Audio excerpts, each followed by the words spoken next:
नमस्कार, आपके साथ मैं हूं स्तेश नैन मोर। काबुल से लेकर कंधार तक तालिबानी अत्याचार से अफगानी रो रहे हैं। तालिबान हैवानियत पर उतर आए हैं। तालिबानी लड़ाके बच्चों महिलाओं तक को नहीं छोड़ रहे। अफगानिस्तान की मानवीय त्रासदी बताने वाली कई वीडियोस वायरल हो रही हैं। यही तालिबान की पहचान है। करीब करीब पूरे अफगानिस्तान पर तालिबान का कब्जा हो गया है, लेकिन एक प्रांत ने तालिबान की गुलामी स्वीकार करने से इनकार करते हुए आजादी की जंग का ऐलान कर दिया है। पंजशीर के शेर तालिबान से मुकाबले के लिए तैयार हैं। पंजशीर प्रांत में घुसने तक से तालिबान की रूह कांप उठती है। अफगानिस्तान के इकलौते प्रांत से तालिबान के खिलाफ उठी बगावत में पूरे अफगानिस्तान को उम्मीद की किरण नजर आ रही है।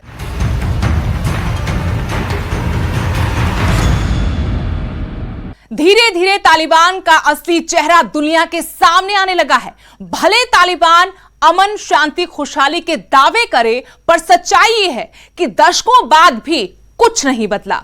इनकी हैवानियत आज भी जिंदा है और ये हैवान अफगान के निहत्थे, मासूम, बेगुनाह लोगों के खून से अपने हाथ रंग रहे हैं।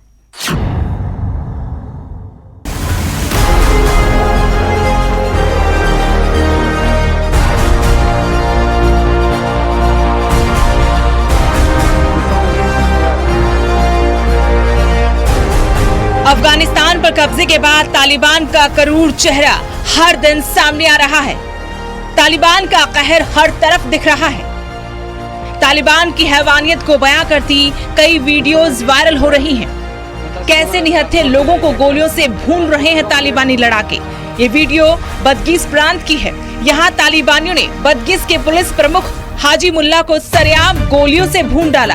हाजी मुल्ला ने कुछ दिन पहले ही तालिबान के सामने आत्मसमर्पण किया था। दिल को झकझोर देने वाली तस्वीरें बुधवार को भी सामने आई थी, जिसमें तालिबान ने अफगानी सेना के 4 कमांडरों को कंधार के एक स्टेडियम में भीड़ के सामने मौत के घाट उतार दिया था। सूत्रों के मुताबिक इन कमांडरों ने 13 अगस्त को तालिबान के सामने आत्मसमर्पण किया था। इसके साथ ही तालिबान समर्थकों ने कंधार में शाह वली कोट के पुलिस प्रमुख पाचा खान को भी मार दिया था। तालिबान समर्थकों का कहना था कि पाचा खान एक खूंखार कमांडर था जो तालिबान लड़ाकों के नाखून निकाल देता था। तालिबान ने इन्हें आम माफी घोषणा से पहले मारा है। तालिबान के जुल्मों सितम की वीडियोस ने अंतर्राष्ट्रीय समुदाय की चिंताओं को सच साबित कर दिखाया है। अफगानिस्तान सबसे बड़ी मानव त्रासदी से गुजर रहा है। इंसानियत का दम घोटा जा रहा है। अफगानिस्तान के खोस प्रांत में आम नागरिकों ने तालिबान के खिलाफ विरोध का झंडा भी बुलंद किया। अपने खिलाफ उठी इस बगावत के बाद तालिबान ने कर्फ्यू लगा दिया।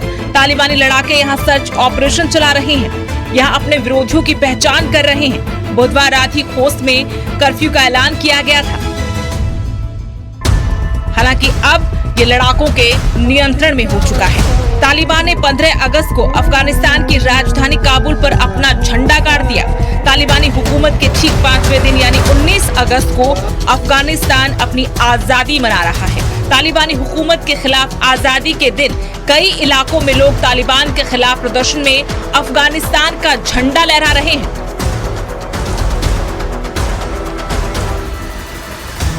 पाकिस्तान से सटे अफगानी प्रांत कुनार की राजधानी असादाबाद में स्वतंत्रता दिवस के मौके पर निकाली जा रही रैली में लोग अफगानी झंडा लहरा रहे थे। इन पर तालिबान ने फायरिंग कर दी, जिसमें भगदड़ मच गई। हिंसा में 2 लोगों के मारे जाने की खबर है। राजधानी काबुल के पश्तूनिस्तान चौक पर भी तालिबान विरोधियों ने अफगानिस्तान का राष्ट्रीय झंडा लहराया। जलालाबाद में भी राष्ट्रीय झंडे के साथ प्रदर्शन कर रहे लोगों पर तालिबान ने फायरिंग की थी। इसमें 3 लोग मारे गए थे। यहाँ पत्रकारों को भी पीटा गया। इस बीच तालिबान ने कहा कि अफगानिस्तान का झंडा अब नई बनने वाली तालिबानी सरकार ही तय करेगी। अपना खौफ लोगों के दिल में और गहरा करने के लिए तालिबानी लड़ाकों ने जाबुल प्रांत के कलात शहर में हथियार बंद रैली निकाली, ताकि वो अपनी ताकत से लोगों की आवाज को दबा सके, उन्हें डरा सके, ताकि फिर कभी वो तालिबान के खिलाफ मुंह खोलने की हिमाकत तक ना करे। तालिबान हर तरीके से अफगानिस्तान, वहां के लोगों पर अपनी हुकूमत थोपना चाहता है। उसके फैसले इसकी बानगी है कि तालिबान यहाँ शरीयत का राज चाहता है। मीडिया तक पर उसने अपना कब्जा कर लिया है। महिलाओं के लिए यह वक्त सबसे ज्यादा खौफनाक है। तालिबानी हुकूमत ने अफगानिस्तान की सूरत बदल कर रख दी है। महिलाओं के अधिकार और हर क्षेत्र में मौका देने की बात कहने वाले तालिबान ने महिला टीवी एंकर्स तक पर पाबंदी लगा दी है। टीवी पर विदेशी शो का टेलीकास्ट रोक दिया गया है। सरकारी चैनल से इस्लामी संदेश दिए जा रहे हैं। बाजारों में जहां कहीं भी महिलाओं की तस्वीर दिखाई दे रही है, उस पर कालिख पोती जा रही है। तालिबान ने अफगानिस्तान के टॉप मीडिया अफसर का कत्ल पूरे मुल्क पर कब्जे से पहले ही कर दिया था। अफगानिस्तान पर कब्जे के बाद तालिबान ने अपनी पहली प्रेस कॉन्फ्रेंस में वादा किया था कि महिला अधिकारों की हिफाजत की जाएगी, लेकिन एक हफ्ता पहले ही अफगानिस्तान के सरकारी चैनल को ज्वाइन करने वाली महिला एंकर खदीजा अमीन को वहां के अधिकारियों ने निकाल दिया। चैनल के अधिकारियों ने खदीजा से कहा कि सरकारी चैनल में महिलाएं काम नहीं कर सकती हैं। खदीजा ने कहा, अब मैं क्या करूंगी? भविष्य की पीढ़ी के पास कुछ नहीं होगा। 20 साल में हमने जो कुछ भी हासिल किया है वो सब कुछ चला जाएगा। तालिबान तालिबान ही रहेगा, वो बिल्कुल नहीं बदला है। आरटी में काम करने वाली एंकर शबनम दावरान को भी काम करने से मना कर दिया गया। शबनम ने कहा, बुधवार को मैं हिजाब पहनकर और आईडी लेकर दफ्तर पहुंची। वहां मौजूद तालिबानियों ने मुझसे कहा कि सरकार बदल चुकी है, आपको यहां आने की इजाजत नहीं है, घर जाइए। करीब 2 हफ्ते पहले तालिबानियों ने अफगानिस्तान के मीडिया एंड इंफॉर्मेशन सेंटर के चीफ दावा खान मीनापाल का कत्ल कर दिया था।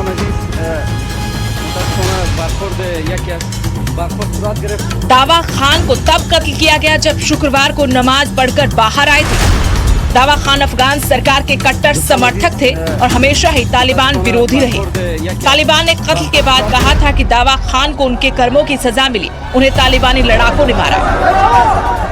अफगानिस्तान में हालात बद से बदतर हो चुके हैं। 1996 से 2001 तक जब अफगानिस्तान में तालिबानी शासन था, तब भी औरतों और बच्चियों के स्कूल या काम पर जाने की मनाही थी। उन्हें अपना चेहरा ढकना पड़ता था। बाहर निकलते वक्त घर के किसी मर्द का साथ होना जरूरी था। महिलाओं को रेडियो, टेलीविजन या किसी सभा या सम्मेलन में जाने की इजाजत नहीं थी। घर से बाहर उन्हें ऊंची आवाज तक में बोलने की इजाजत नहीं थी, क्योंकि दूसरा व्यक्ति उनकी आवाज को सुन नहीं सकता था।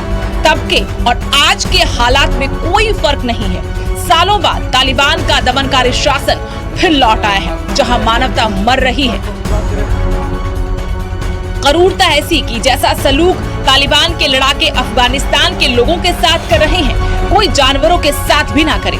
लेकिन यही तालिबान की पहचान है और यही तालिबान का असली चेहरा है। Bureau report, news 18।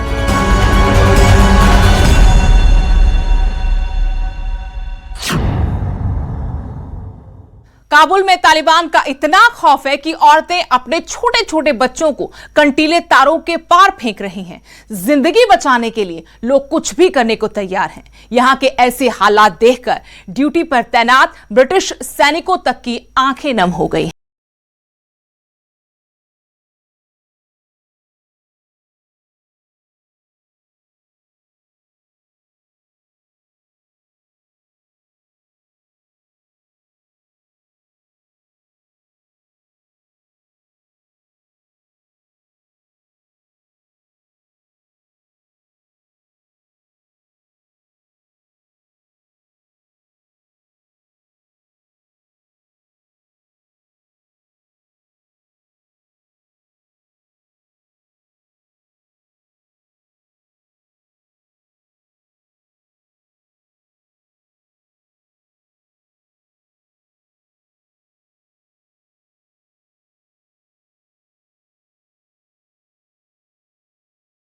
बच्चों को फेंसिंग के दूसरी तरफ उछाल दिया। वहां पहरा दे रहे कुछ ब्रिटिश सैनिकों ने इन बच्चों को कैच कर लिया। ये दर्दनाक मंजर देखकर ब्रिटिश सैनिकों की आंखों में भी पानी आ गया। इन माओं को लगता है कि अगर किसी भी तरीके से वो अपने बच्चों को कंटीली तारों के उस पार ब्रिटिश सैनिकों तक पहुंचा पाई तो शायद इनके बच्चे तालिबान की गोली का शिकार होने से बच जाएं। जिंदगी बचाने की जंग में सब कुछ आजमाया जा रहा है। छोटे छोटे बच्चों को यूं फेंकने पर ब्रिटिश सैनिक इन्हें अपने हाथों में थाम लेते हैं। कभी कभी कई बच्चे कंटीली तारों में उलझकर जख्मी हो जाते हैं, खून से लथपथ हो जाते हैं। ये सब देखकर ब्रिटिश सैनिक भी बेहद दुखी हैं, इमोशनली टूट चुके हैं। एक ब्रिटिश अफसर ने कहा, ये लोग आजाद रहने के लिए बच्चों को ढाल बना रहे हैं। ये तालिबान के कहर से बचना चाहते हैं। कुछ बच्चे तो कंटीली तारों में फंस गए और दर्द से करहाने लगे। मुझे अपने सैनिकों की भी फिक्र है। वो हालात देखकर रोने लगे। उनकी काउंसलिंग की जा रही है। यहाँ के लोग बेहतर जिंदगी पाने के लिए किसी दूसरे देश भाग जाना चाहते हैं, इसलिए वो काबुल एयरपोर्ट पहुंच रहे हैं। रास्ते में फायरिंग हो रही है, लेकिन इसके बाद भी खतरा मोल लेकर वो आगे बढ़ रहे हैं। रास्ते में तालिबानी उनसे मारपीट करते हैं, लेकिन वो किसी भी तरीके से बच निकलना चाहते हैं।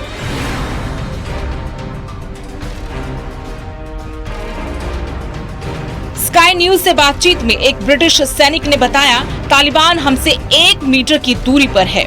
ये एयरपोर्ट नहीं, जंग का मैदान है। हमारे लिए यह मानवता का मिशन है। सैनिक भी बेबस हैं। एक तरफ छलछलाई आंखों से गुहार लगाते लोग और दूसरी तरफ उन्हें रोकने का फर्ज। करें तो क्या करें? तालिबानी दावा करते हैं कि सब ठीक है, लेकिन दुनिया सब देख रही है। ये सही मायनों में मानवीय त्रासदी है। मानवता को इस मौत मरते देखकर पूरी दुनिया विचलित है। अफगानी नागरिक मदद की गुहार लगा रहे हैं। तालिबान की हैवानियत पूरी दुनिया देख रही है, लेकिन अभी तक मदद के हाथ आगे नहीं बढ़े हैं। उधर तालिबानी कभी भी नई सरकार और नए कानून का ऐलान कर सकते हैं। Bureau report, news 18।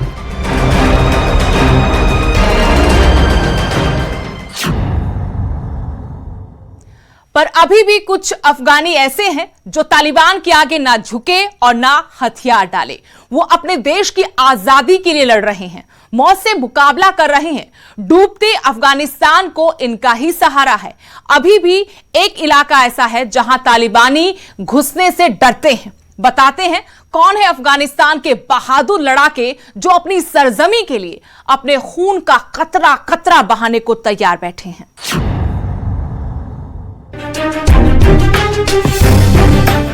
तालिबान का करीब करीब पूरे अफगानिस्तान पर कब्जा हो चुका है, लेकिन पंजशीर घाटी ने तालिबान के आगे हार मानने से इनकार कर दिया है।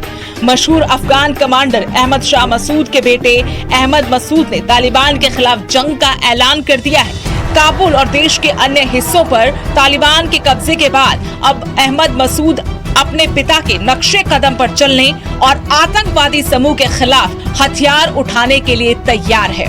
नॉर्दर्न अलायंस के पूर्व कमांडर अहमद शाह मसूद को पंजशीर घाटी का शेर कहा जाता है। राजधानी काबुल के नजदीक स्थित ये घाटी इतनी खतरनाक है कि 1980 से लेकर अभी तक इस पर कभी भी तालिबान काबिज नहीं हो सका। अहमद मसूद ने तालिबान के खिलाफ जंग का ऐलान करते हुए अमेरिका से मदद मांगी है।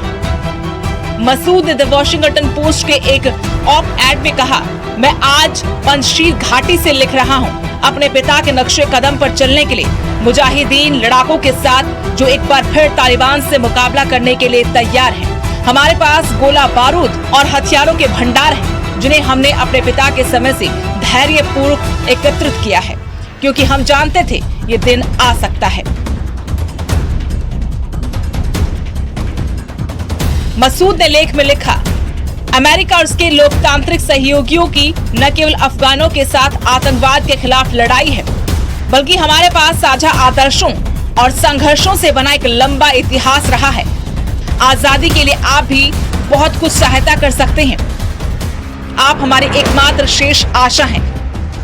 चाहे कुछ भी हो, मेरे मुजाहिदीन लड़ाके और मैं अफगान स्वतंत्रता के अंतिम गढ़ के रूप में पंजशीर की रक्षा करेंगे। हमारा मनोबल बरकरार है। हम अनुभव से जानते हैं कि हमें किस चीज का इंतजार है, लेकिन हमें अधिक हथियार, अधिक गोला बारूद और अधिक आपूर्ति की आवश्यकता है।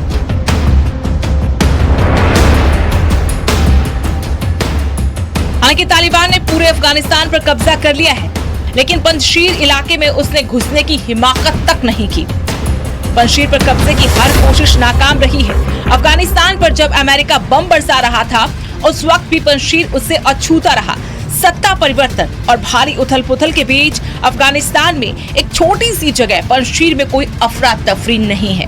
अफगानिस्तान के 34 प्रांतों में से पंजशीर इकलौता ऐसा राज्य है जिस पर तालिबान कब्जा करने में सफल नहीं हो सका। 3610 वर्ग किलोमीटर क्षेत्रफल और लगभग 2 लाख की आबादी वाला ये राज्य इस समय दुनिया भर में चर्चा का विषय बना हुआ है। तालिबान के कब्जे के बाद खुद को अफगानिस्तान का नया राष्ट्रपति घोषित करने वाले उपराष्ट्रपति अमरुल्लाह सालेह भी पंजशीर से तालिबान को खदेड़ने की रणनीति बना रहे हैं। अफगानिस्तान में तालिबान के कब्जे के बाद अमरुल्लाह सालेह के ठिकानों को लेकर तरह तरह के सवाल उठे थे।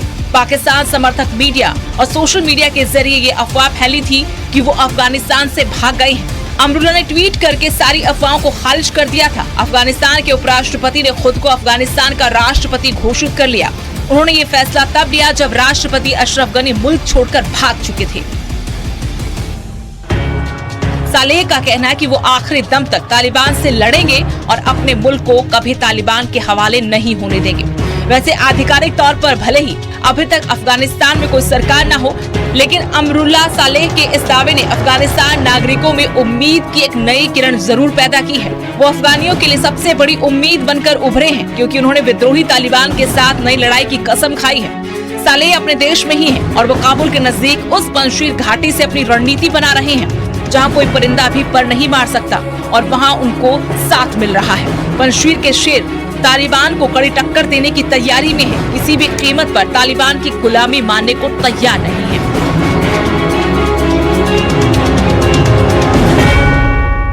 Bureau report, news 18।